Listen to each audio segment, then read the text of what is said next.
우리 사도행전은 66권 중에 우리 44번째 우리 책입니다. 이 사도행전의 저자는 누가입니다. 누가복음의 저자인 그 누가입니다. 자, 그는 의사의 섬세한 그런 시각으로 예수님의 행적을 기록했고, 또 예수님 승천 이후에는 사도들의 행적에 대해서 사도행전에서 기록을 하고 있습니다. 그리고 예루살렘에서 시작된 예수 그리스도의 복음이 어떻게 지경을 넓혀 가는지, 그리고 또 하나님의 나라는 어떻게 확장돼 가는지, 이런 원리에 대해서 우리 사도행전에서 잘 보여주고 있어요. 사도행전을 이끌어가는 그 핵심적인 사건이 있습니다.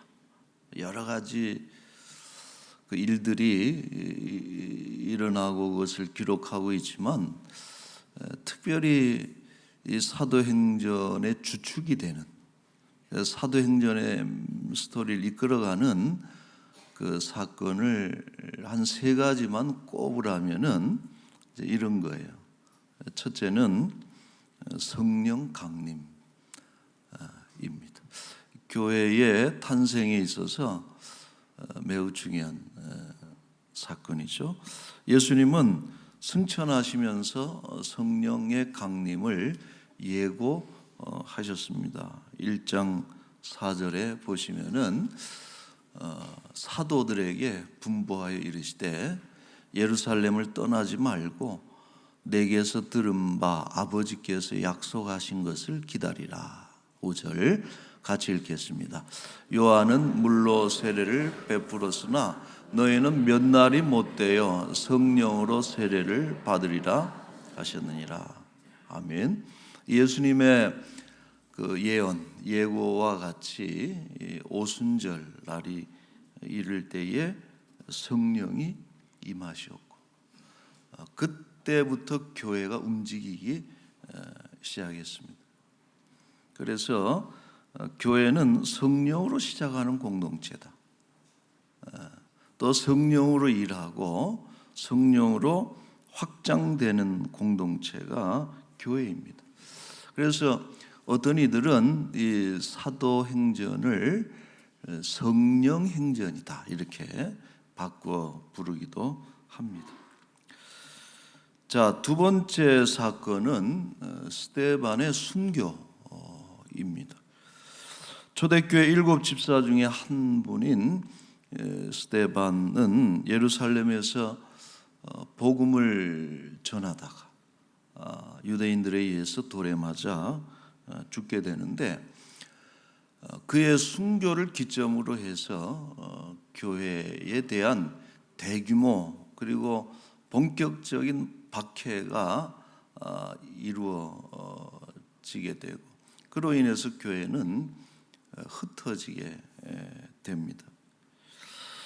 자, 이러한 교회의 흩어짐은 소멸되는 그런 과정으로 간 것이 아니고, 오히려 흩어짐으로 인해서 그 교회의 세력이 더 강해지고, 또 믿는 자들이 더 많아지고 지경이 넓어지는 아주 이상한 현상이죠. 우리가 흩어지면 약화되고 소멸되는 것이 일반적인 법칙인데, 교회는 흩어짐으로 인해서 더 강력해지고 더 확장됐다. 그래서 교회를 일러서 흩어지는 공동체다 이렇게 이야기할 수 있습니다. 그래서 복음의 불씨라고 하는 것은 그 불씨를 품고 흩어지게 될 때에 가는 곳마다 이 생명의 불길을, 복음의 불길을 피워 올리기 때문에 교회는 흩어져도 오히려 더 흥왕해지는 것이 교회인 것입니다. 자, 이스라엘의 문제가 뭡니까? 이스라엘은 너무 그 구심점이 강한 민족이죠. 그래서 지역적으로 또 혹은 혈통적으로 혹은 그 나라의 독특한 문화, 전통 뭐 이런 것들 중심으로 해서 너무 안쪽으로 뭉치다 보니까 결국은 오히려 이스라엘의 역사의 전면에서 사라져버리는 이것이 이스라엘의 문제점이었는데, 그러나 열방의 구원을 이루어 가시는 하나님의 뜻은 뭐냐? 흩어지는 것이다. 교회가 흩어져야 되는 것이고, 또 그 계기가 된 것이 바로 스데반의 순교. 그래서 여러분, 이 스데반의 순교는 교회사에 있어서 또 사도행전에 있어서 매우 중요한 사건이 되는 것입니다. 11장 19절에 이런 말씀이 있어요. 그때의 스데반의 일로 일어난 환란으로 말미암아 흩어진 자들이, 왜 디아스포라라 그러잖아요. 흩어진 자들이, 이들이 흩어져서 베니게 국으로 안디옥까지 이르르고 유대인에게만 말씀을 전하는데, 21절 같이 읽겠습니다. 주의 손이 그들과 함께 하심에 수많은 사람들이 믿고 주께 돌아오더라. 아멘. 이 흩어지는 역사를 통해서 교회가 확장이 됐습니다.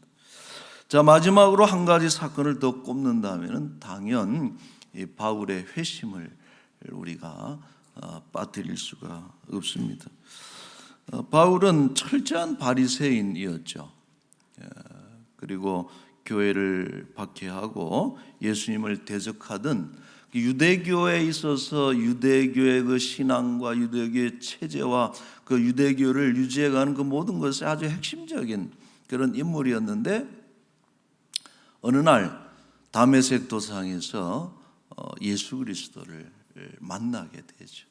참 이런 만남이 중요하죠. 예수님과의 어떤 만남을 통해서 이 바울의 삶이 전격적으로 그 변화되는 이런 체험을 하게 되는 것입니다. 그리고 그는 회심을 하게 되는데, 이 바울의 회심에 대해서는 많은 이론이 있어요. 많은 그 주장들이 있지만은 일반적으로 많은 학자들이 일치하는 것은 이 바울의 회심은 갑작스럽게 일어난 일이 아니고 하나님의 오래전부터였던 계획 속에 있었던 일이고, 치밀하게 바울을 추적해 가시다가 결정적으로 다메섹 도상에서 예수 그리스도를 만나게 함으로 회심하게 했다. 이런 이야기들을 합니다. 자, 9장 15절에 이런 말씀이 있어요. 주께서 이르시되 가라, 이 사람은 바울은 내 이름을 이방인과 임금들과 이스라엘 자손들에게 전하기 위하여 택한 나의 그릇이라. 하나님이 특별히 예정하시고 택한 그런 그릇이죠.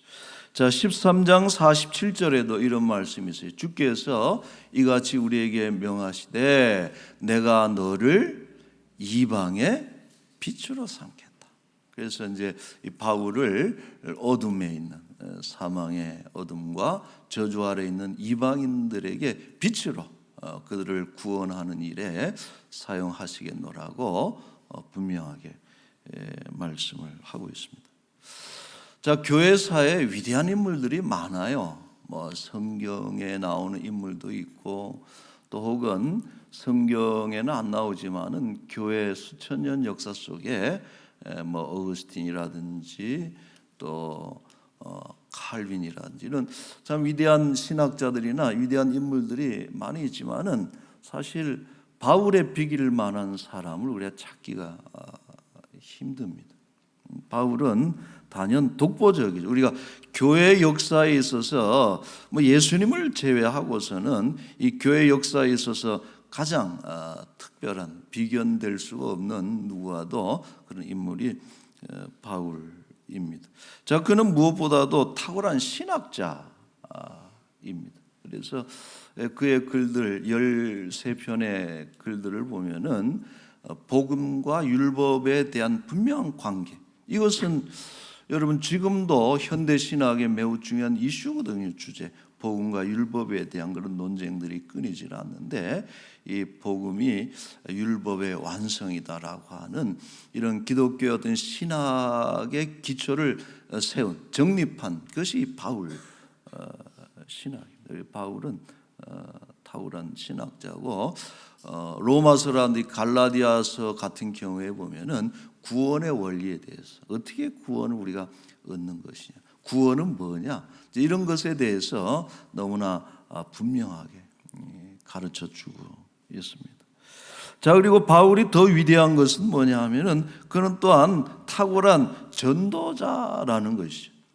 기독교는 그야말로 그를 통해서 날개를 단 듯이 세계로 뻗어나가게 되는 것입니다.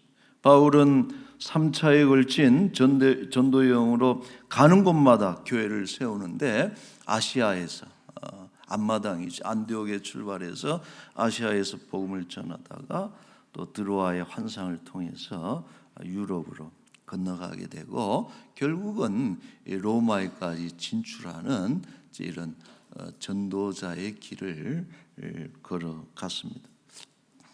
자, 이 본래 바울의 목적지는 스페인이죠. 우리가 성경에 보면은 왜냐하면은 당시 그 지중해 세계관에 의하면은 땅끝이 스페인이. 우리가 지금도 지도를 보면은 유럽의 가장 서쪽이 이 스페인, 포르투갈 아닙니까? 그래서 이 스페인을 최종 목적으로 했고 로마는 중간 거점이 되는 거예요. 그래서 로마에 가면은 그 로마 교회를 통해서 바울을 다시 스페인으로 파송하고 바울을 후원하는 중간 거점으로 이 로마를 바울은 생각을 했는데 하나님의 뜻은 그게 아니죠. 하나님은 이 로마를 복음의 중심지로 만드는 것이 하나님의 뜻이었고 실제로 우리가 교회 역사를 보면은 로마라고 하는 거대한 제국 너무나 참 체계적이고 또 탁월한 어떤 그런 행정이라든지 도로라든지 법이라든지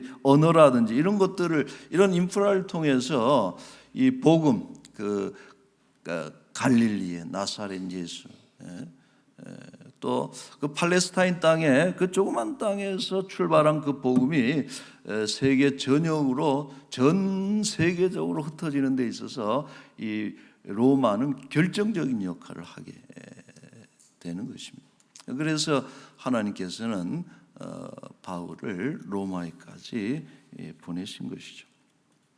자, 그런데 지금 우리가 본문을 읽었습니다만은 이 본문이 쓰여지는 본문의 그 상황이 나타내주고 있는 상황은 뭐냐면은 바울이 현재 로마의 에서 일종의 가택연금 상태에 있다는 것을 말해줍니다. 왜냐하면은 그는 재판을 받아야 되기 때문에 그렇습니다. 자, 자신이 죄수의 몸으로 로마에 올 줄은 로마에 갈 것을 기대했고 계획을 했고 기도하고 있었지만은 이런 죄수의 몸으로 로마에 오게 될 줄은 바울은 생각도 못했을 거예요. 마치 그 창세기의 요셉이 그죠?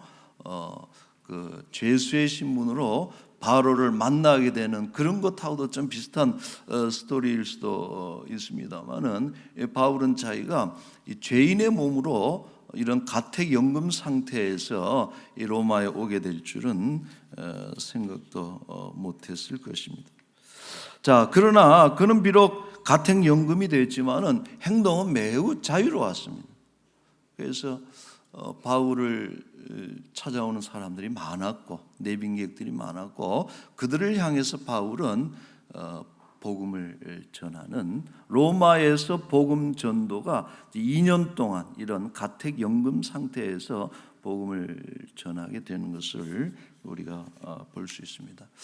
자, 그가 이 로마에서 복음을 어떻게 전했는지를 알려주는 구절이 한 두어 개 있습니다. 우리가 이것을 잠깐 보려고 하는데, 자, 첫째로 23절에 보시면 28장 23절에 보면은 그들이 날짜를 정하고 그가 유숙하는 집에 많이 왔다 그랬어요. 바울을 찾아오는 손님들이 많았는데 바울이 아침부터 저녁까지 강론했다 그랬어요.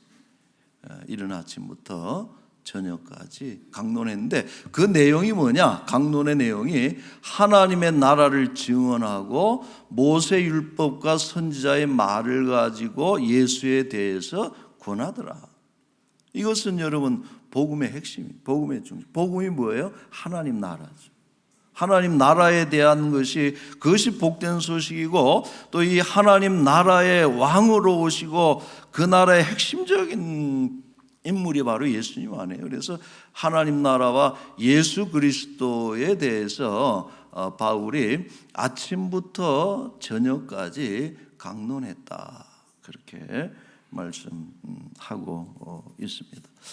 자, 여기서 여러분 아침에 잠깐 뭐 1시간 2시간 하고 또 저녁에 또 1시간 2시간 하고 우리 설교하고 가르치는 것은 뭐 누구나 또 가능할 수 있겠지만은 우리가 이 말씀대로 볼 것 같으면 아침부터 저녁까지 계속 이 복음을 전한 것은 참 대단하죠. 이번에 총회 때 우리 총대들도 아침부터 저녁까지 그냥 10시간 가까이 앉아서 뭐 듣고 회의하고 참 그게 쉽지 않은 일인데 참 바울이 아침부터 저녁까지 그런 생각을 해봐요. 어떻게 이렇게 전할 수 있을까? 그것은 이 바울이 복음에 대해서는 할 말이 많은 사람이라는 것을 우리가 짐작할 수 있는 것입니다. 그는 복음을 전하면서 아주 여러 지역에서 다양한 환경 속에서 복음을 전하면서 많은 일들을 경험하게 되죠. 때로는 복음을 전하다가 옥에 갇히기도 하고 복음을 전하다가 매를 맞기도 하고 심지어는 죽을 고비도 여러 차례 넘기는 그런 위기를 만나게 되지만 그때마다 그가 하나님의 은혜로 살아나게 되고 하나님의 성령의 역사를 체험하게 되는 것이고 또 신기하게도 놀랍게도 그런 곳에서 교회가 세워지고 그 그리스도인들이 생겨나는 이런 복음의 열매를 보는 이런 체험들을 수없이 겪은 거예요. 그러니까 얼마나 할 말이 많겠습니까? 때로는 정말 초자연적인 놀라운 그런 기적도 하나님께서 그를 통해서 보여주시기도 하고 돌같이 딱딱히 굳은 그 영혼들이 녹아져서 예수 그리스도를 영접하는 어떤 그런 복음이 일하는 그런 모습들을 생생하게 바울이 너무나 많이 봤기 때문에 간증거리가 너무나 많을 거예요. 그 사실 바울은 그런 아쉬움도 있을 거예요. 아침부터 저녁까지가 아니라 저녁 먹고도 밤을 새서라도 그 얘기를 해도 바울은 그 할 말이 끊이지 않는 사람. 그야말로 툭 그냥 바울을 찌르면은 예수님에 관련된 복음에 대한 그런 이야기, 하나님께서 하신 일, 하나님의 은혜와 사랑과 구원의 놀라운 역사에 대해서 거침없이 나왔을 것이다 생각을 합니다. 자, 여러분 이 지점에서 저는 참 그런 게 도전이 되는 거예요.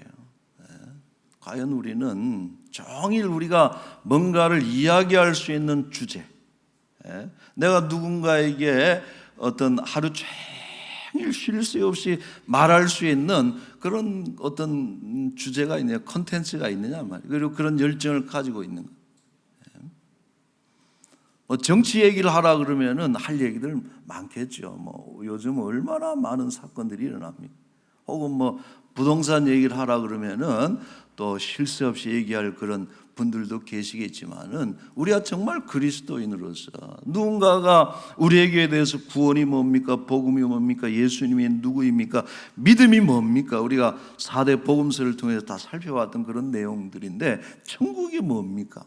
이런 얘기를 물어봤을 때에 정말 그 질문이 고마워서 아침부터 저녁까지 그걸 풀어낼 수 있는 그런 어떤 영적인 지식이나 체험이 우리에게 있는가, 이런 생각을 해보면서 좀 부끄럽기도 한 것입니다.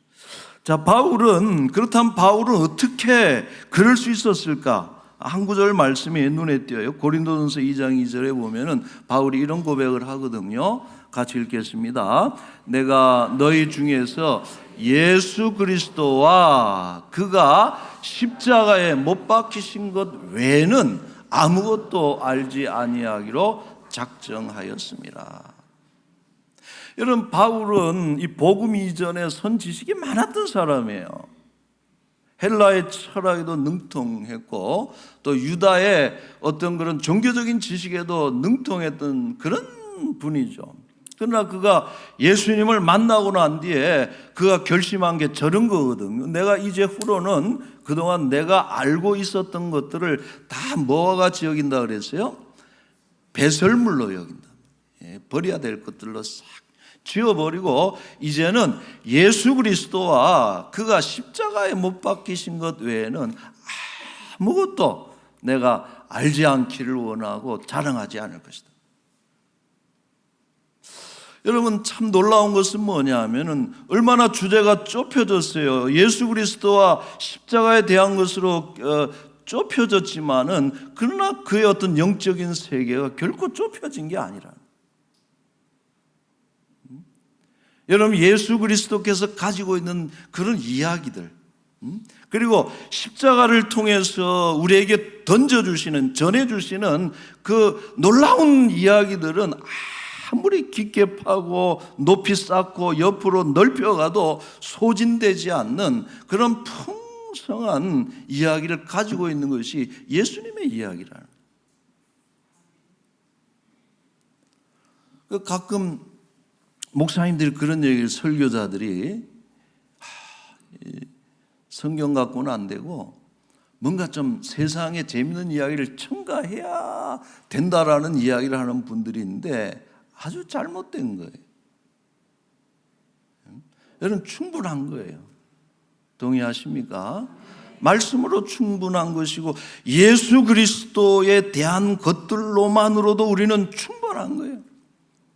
그 바울의 이 전략, 내가 예수님과 그가 십자가에 못 박히신 것 외에 다른 것은 알지 않기로 작정했다 하는 이런 전략은 너무나 탁월한 거예요.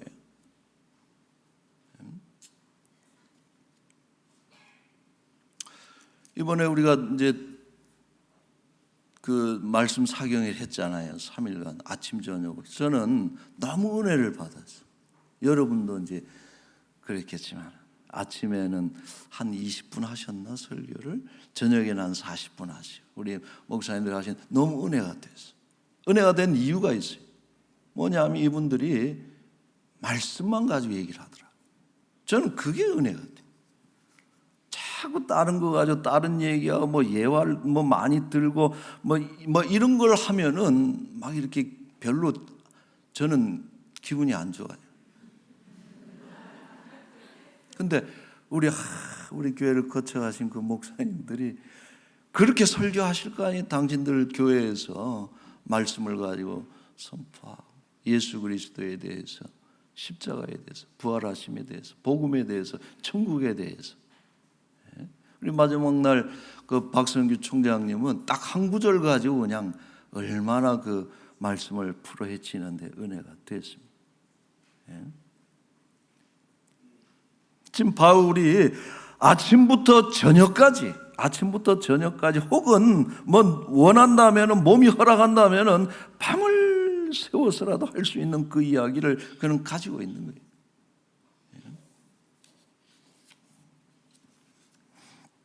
그리고 더 중요한 것 한 가지 있어요. 그건 뭐냐면은 이러한 이야기의 소재를 끊임없이 채워주시는 분이 계시니 바로 성령님의 감동하십니다. 우리가 예수님 얘기하면은 감동을 주세요. 딴 얘기하면은 감동이 안 와. 그러나 예수님께서, 하나님 성령님께서 뭘 얘기할 건지에 대해서, 예수님에 대해서, 우리 가지고 있는 소망의 이유에 대해서 묻는 이들을 향해서 대답할 수 있도록 끊임없이 감동해 주시고 그 말이 끊이지 않도록.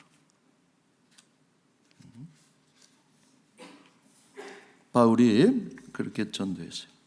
자, 두 번째, 바울은 어떻게 전도를 했느냐. 31절에 오늘 말씀인데 같이 읽겠습니다. 하나님의 나라를 전파하며 주 예수 그리스도에 관한 모든 것을 담대하게 거침없이 가르치더라.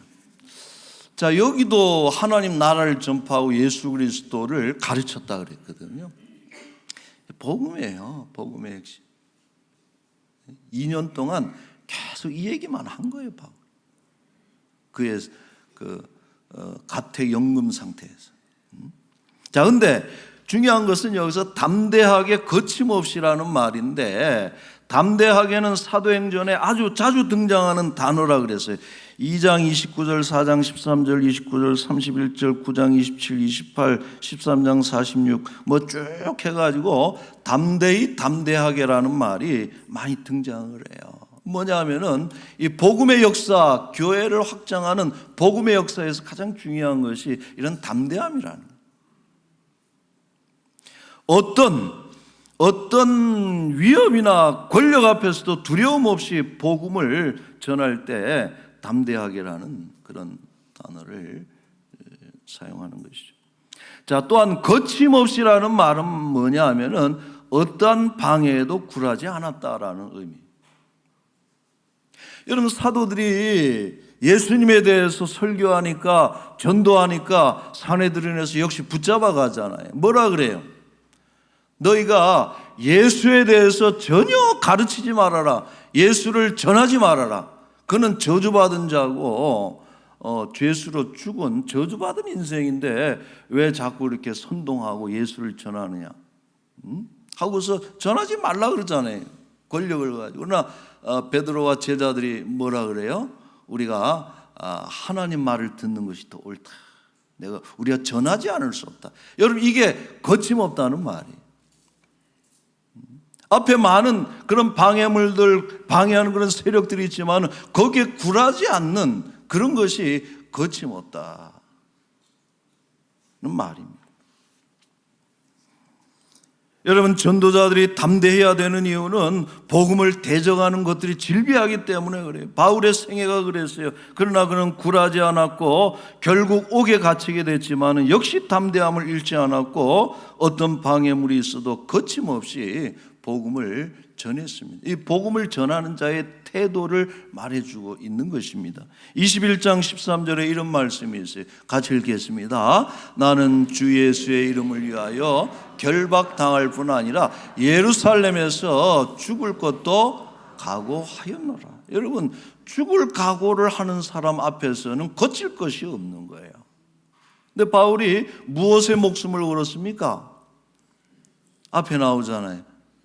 주 예수의 이름을 위하여 나아갈 때에 여러분, 우리는 우리 앞을 거칠 것이 없는 것이고, 여러분, 담대하게 거침없이, 이것은 복음 전도자였던 바울의 일생이 어떠한지를 가장 잘 드러내는 그런 단어인 것이고 표현인 것이고, 오늘 바울의 후예인 모든 복음 전도자들이 가져야 될 태도이기도 한 것입니다. 자, 말씀을 몇 개 했어요. 사도행전의 중요한 주제는 여러분 교회 확장입니다. 꼭 그렇게 기억해야 돼요. 사도행전은 뭘 말해주고 있느냐? 교회가, 하나님의 나라가 어떻게 확장되고 있는지를 보여주는 책인데 세 가지 중요한 요소가 있다. 첫째는 성령의 역사로 확장된다는, 교회는. 둘째, 교회는 흩어져야 확장되는 게 교회다. 모여서 은혜 받으면 흩어져야 돼. 불길은 흩어져야 그 불이 번지는 거예요. 흩어짐으로 확장. 자, 마지막으로 복음을 전함으로 교회는 확장된다. 여러분, 복음이 우리의 답이다.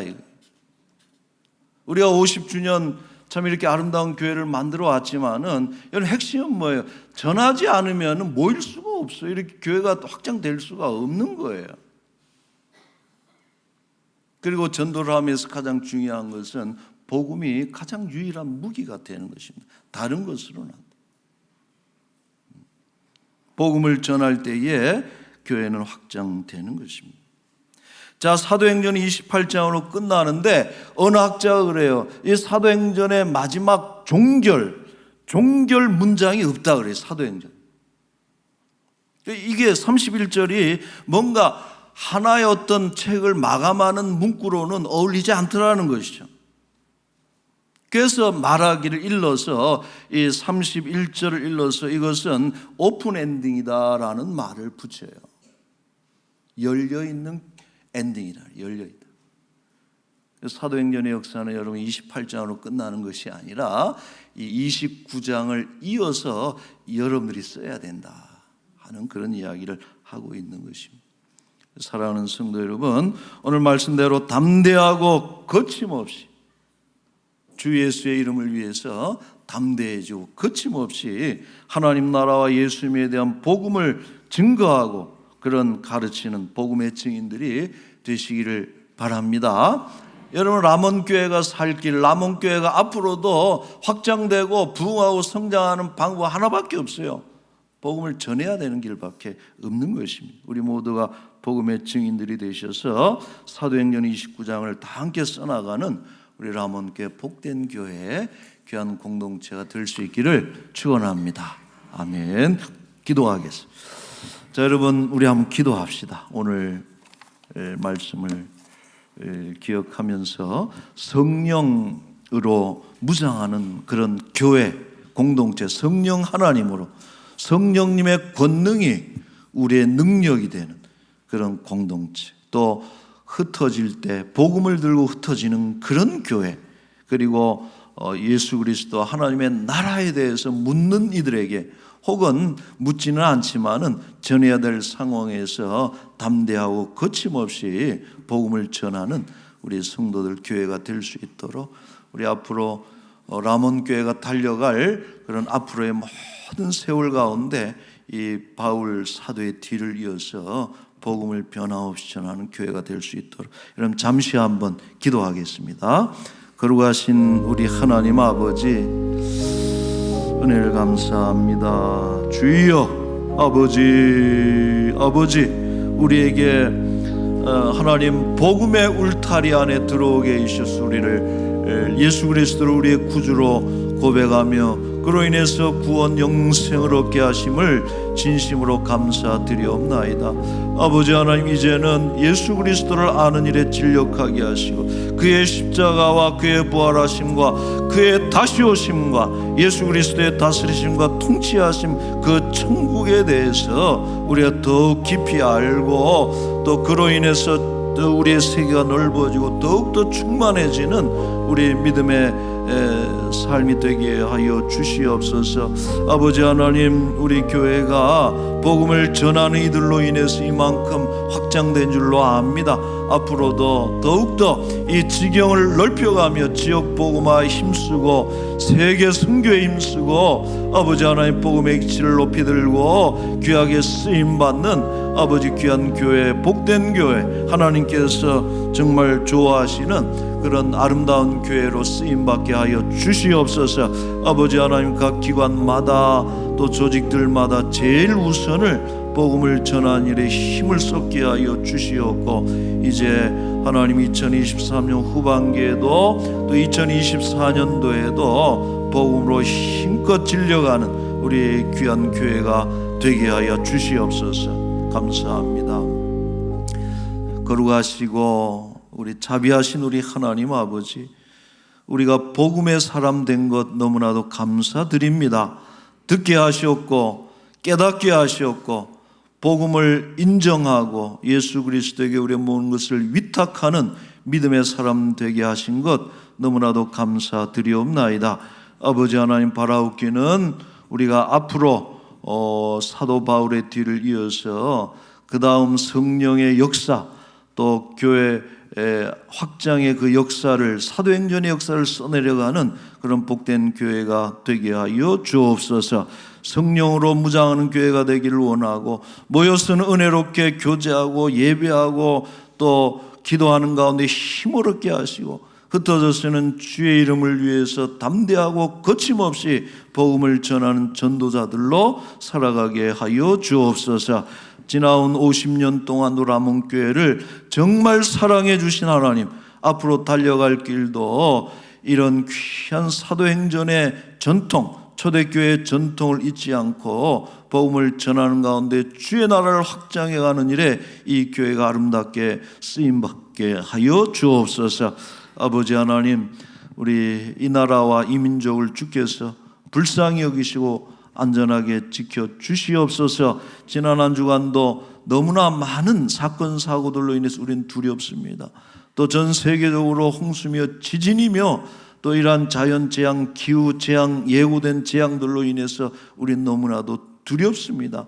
하나님의 마지막 날에 오직 예수 그리스도를 의지하는 그 믿음을 우리에게 더하여 주시옵소서.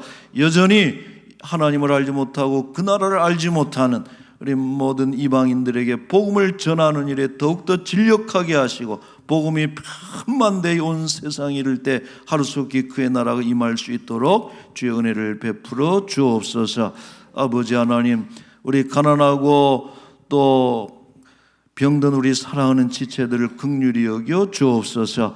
아버지, 여전히 싸우게 하시고 큰 것은 작아지고 또 나쁜 것은 녹아지게 사라지게 하여 주시옵고 통증이 완화되게 하시고 날마다 차도가 있어서 치유에 대한 소망이 그들 마음속에 사라지지 않게 하여 주옵소서.